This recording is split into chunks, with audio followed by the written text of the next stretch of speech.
பாடகர் வி பிரசன்னா அவர்கள் தமிழில் பாடின டாப் 10 ஹிட் சாங் தான் இந்த வீடியோவில் பார்க்க போகிறோம். அவர் பாடினதில் உங்களோட ஃபேவரட் சாங் கமெண்ட்டில் சொல்லுங்கள். 10th பிளேஸில் கொடிவீரன் முயலன். 9th பிளேஸில் சரவணா முயலன். 8th பிளேஸில் கலரி. 7th பிளேஸில் கடைக்குடி. 6th பிளேஸில் வேலாயுத முயலன். 5th பிளேஸ்ல தாரத்தை. 4th பிளேஸ்ல வெயில் மூவிலிருந்து.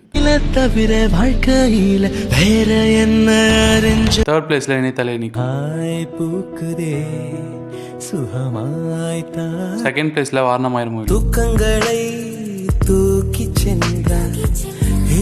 1st பிளேஸ்ல ரம்மி மூவிலிருந்து. கூட மேல கூட வச்சு கூடலூரு.